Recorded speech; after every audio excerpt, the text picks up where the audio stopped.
අයිබෝන් කියලා පිළිගන්න සිතන සයන්ස් ගුවා YouTube නාලිකාවට අද වීඩියෝෙන් කතා කරන්න ආවේ 8 ශ්‍රේණි විද්‍යාව 6 10 ක්‍රියාකාරකම් සිද්ධ කරන්න. මෙන්න මේ ක්‍රියාකාරකම් සිද්ධ කරන්න අපිට අවශ්‍ය වෙනවා අමුද්‍රව්‍ය කිහිපයක්.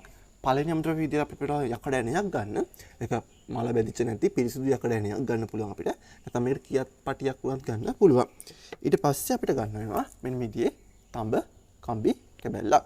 මේක සාමාන්‍ය මීටර් 2ක් විතර උනොත් ගොඩක්ම හොඳයි. මම සපයාගත්ත කම්බි කැබැල්ල ටිකක් උඩ. ඊට පස්සේ අපිට මෙන්න මේකට විද්‍යුතය සපයන්න අපි බැටරියක් පාවිච්චි කරනවා. ඒ වගේම අපි ස්විච් එකක් පාවිච්චි කරනවා. දැන් බලමු මෙන්න මේ ප්‍රැක්ටිකල් එකේදී අපිට කරන්න තියෙන විද්‍යුත් චුම්බකයක් නිෂ්පාදනය කරන්න. අන්නේ විද්‍යුත් චුම්බක නිෂ්පාදනය කරන හැටි අපි බලමු. හරි. මම මේ දෙකට පැත්තෙන් තියාගෙන අපි සපයාගත්ත කම්බි කැබැල්ල අරගෙන ඒ කම්බි කැබැල්ල මම මෙන්න මේ යකඩ ඇනේ දඟරයක් වෙන විදියට ඔත්තා ගැනීම සිද්ධ කරනවා.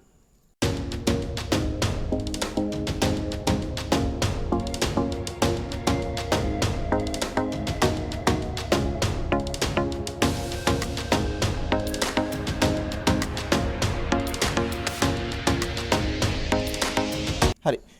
මම සම්පූර්ණයෙන් දඟරේ ඔතා ගත්තා. යකඩනේ ඔතා ගැනීම සිද්ධ කරගත්තා. ඊට පස්සේ අපිට තියෙන්නේ මෙන්න මේ තඹ කම්බි වල තියෙන පිටත ආලේපනයක්. අන්නේ ආලේපන ඉවත් කරගන්න අවශ්‍යයි. එතකොට අපිට මේකට බ්ලේඩ් තල කැලක් උනත් සපයාගෙන කරන්න පුළුවන්. ඊට පස්සේ අපි කරන්නේ අපේ මෙන්න මේ ස්විචය මෙන්න මේකට සම්බන්ධ කිරීම සිද්ධ කරනවා.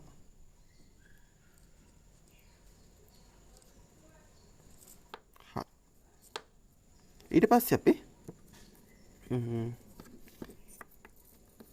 මේ ආකාරයට 9 වෝල්ට් බැටරියේ එක් අග්‍රයක් මේ ආකාරයට සම්බන්ධ කරනවා. හරි. ඉතිරි අග්‍රය සම්බන්ධ කරන කලින් මම යකඩ කුළු ටිකක් අරගෙන ඔයාලට පෙන්නන්න මේකේ යකඩ කුඩු ආකර්ෂණය වීමක් සිද්ධ වෙන්නේ නැහැ මේ ඇනේදී. හරි. හරි. ඊට පස්සේ මම සිද්ධ කරනවා මෙන්න මේ විදියට අපේ අනිත් අග්‍රය සම්බන්ධ කරලා අපි මෙන්න මෙහෙම ආකර්ෂණය තියලා බලනවා. ඒතර වලට පේනවා ඉතා කුඩා ප්‍රමාණයක් ආකර්ෂණය වෙනවා. හරි. අපි මේක වෙනුවට අපි භාවිතා කරනවා මම කලින් ඔතලාගත්ත තවත් එකක් තියෙනවා. හරි. මම මෙන්න ඒක මේ විදියට සම්බන්ධ කරලා පෙන්නන්නම් ඔයාලට. මේකෙදිත් අර විදියට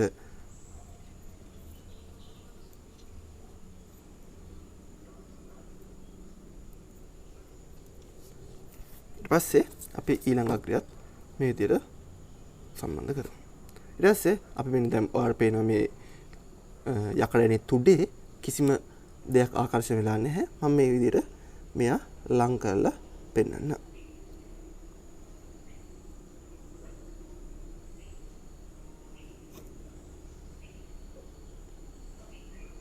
ඔයාලට පේනවා මෙන්න මේ යකඩ කුඩු මෙන්න මේකේ ආකර්ෂණය වීමක් සිද්ධ වෙලා තියෙනවා. තියෙන්නේ යකඩ කුඩු ආකර්ෂණය වීමක් සිද්ධ වෙනවා. හරි. ඊට පස්සේ අන්න බලන්න තවත් දෙයක් මේකෙදී ඔයාලට ඉගෙන ගන්න තියෙනවා. අපි මෙහෙම සම්බන්ධ කරගමන් යකඩ කුඩු ආකර්ෂණය වෙනවා. අපි මේක ඉවත් කරගමන් මේකෙදී මෙන්න මේ යකඩ කුඩු ටික ඉවත් වීම සිද්ධ වෙනවා. ඒ කියන්නේ මෙයා විද්‍යුතය සපයන තාක්කල් විතරයි එයාගේ චුම්බකත්වය රඳා පවතින්නේ.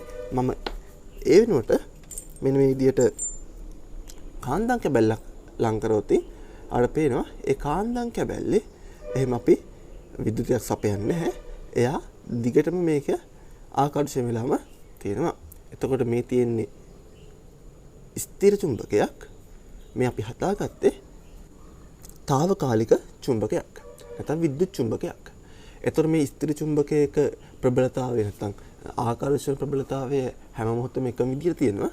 මෙන්න මේ తాවකාලික චුම්බකවල ආකර්ෂණ ප්‍රබලතාවය රඳා පවතින්නේ විද්‍යුතය සපයනකොට පමණයි. මෙයාගේ විද්‍යුතය සැපීමක් සිද්ධ නොවෙනකොට එයා ආකර්ෂණය වීමක් සිද්ධ වෙන්නේ නැහැ. එයා විද්‍යුතය